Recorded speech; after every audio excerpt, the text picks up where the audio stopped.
For many years, I didn't even have a birthday cake. Like, I had a watermelon cake. Kind of became like this ongoing joke.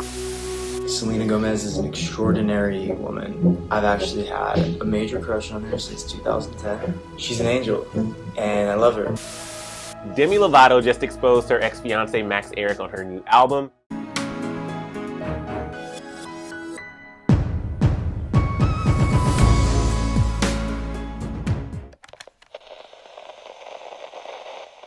Hey everyone, and welcome back to Exposing SMG. We have a lot to discuss today, so get situated and get ready for some tea. We've been covering Demi Lovato's Dancing with the Devil documentary, so it's only right to cover what Demi exposes in her album, Dancing with the Devil: The Art of Starting Over. Demi says that this album is basically the unofficial soundtrack for her docuseries. So here are 5 songs in which Demi either spills the tea or exposes some information about herself. Number 1. 15 Minutes, a song about ex-fiancé Max Ehrich. I'm sure we all remember when Demi got engaged to Max in the summer of 2020. 2020 was just a wild year for all of us, but for Demi specifically, she basically brought a stranger home with her. I believe the story is a fan reached out to Demi and told her about this actor, aka Max, who has been showing public support towards her. Demi later replied back to whatever it is that Max was sending, and they met up, hit it off, dated, quarantined together, then he proposed, with a jewel that was hers.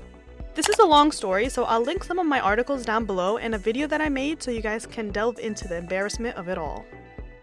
Long story short, he was exposed as this dude who has been following and obsessing over a bunch of different female celebrities, one of them being Demi's ex-best friend, Selena Gomez. Demi then found out that he was using her and his intentions weren't genuine. Different men even came out to say that he was DMing them while he was with Demi. More receipts came out of Max being involved in a huge group chat on Instagram where verified accounts send their photos in there for other verified accounts to like and comment for engagement purposes, and Max was sending a shit ton of his photos with Demi. So on Demi's album, she has a song called 15 Minutes, which is the ultimate breakup song where she calls out his fan behavior and tells him, "You got your 15 minutes of fame, now you got 15 minutes to come get your stuff." She sings, "Change your colors so fast, try to turn my friends into friends of the past." It's rumored that Demi and her best friend, Matthew Scott Montgomery, almost stopped being friends for a little bit because she unfollowed him on social media for a while. I even exposed in July that part of Demi's inner circle was suspicious of Max. I cited a source that said, "Half of us love him, half of us are sus of him." In September 2020, when the relationship started going downhill, her inside circle spoke to E! News and said that they have hesitations about Max.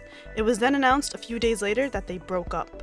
In the bridge of the song, Demi sings, praying in Malibu, how could you, praying in Malibu, hope it saved you." And then she ends it saying, "Crying in Malibu while you were looking for 15 minutes.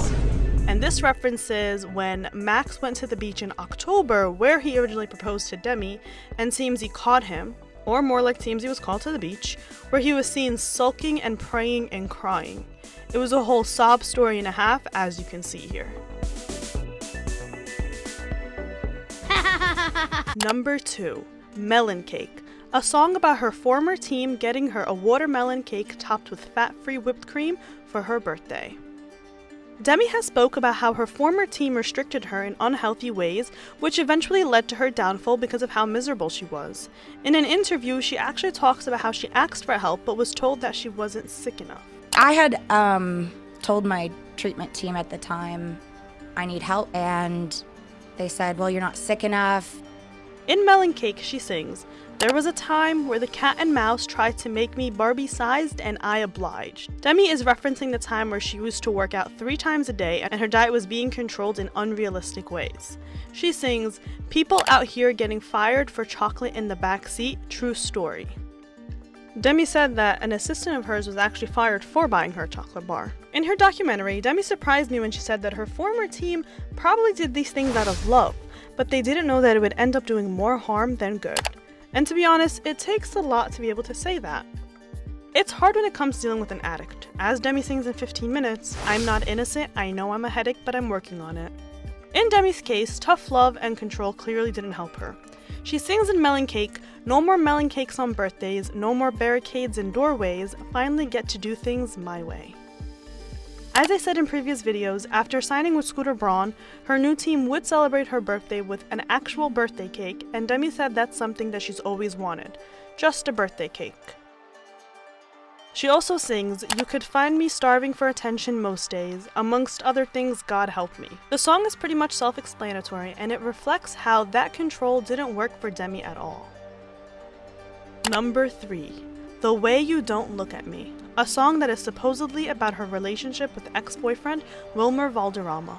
I recently made a video about how Demi's leaked song Sorry was supposedly about her toxic relationship with Wilmer. I'll link the video in a card above, but this song that was leaked at the time is actually on the Target exclusive version of the album, and its official name is I'm Sorry. Now, I have good reason to believe that this song is about Wilmer, but I'll let the general public, aka you guys, decide in the comment section below. She sings, "'Cause when you say nothing, it's much worse than things I've overcome, and this hurts harder than my time in heaven. You don't think I see the way you don't look at me."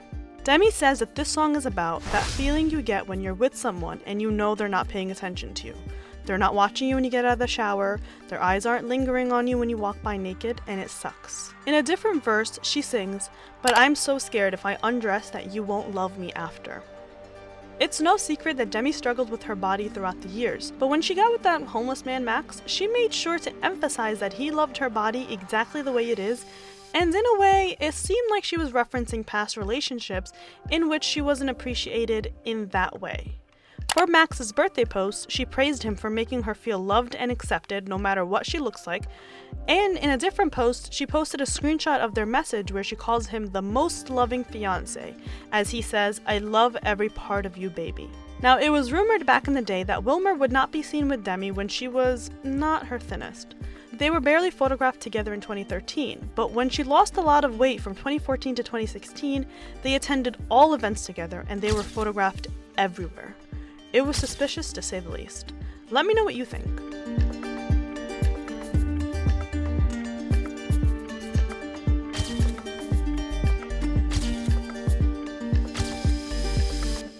Number 4.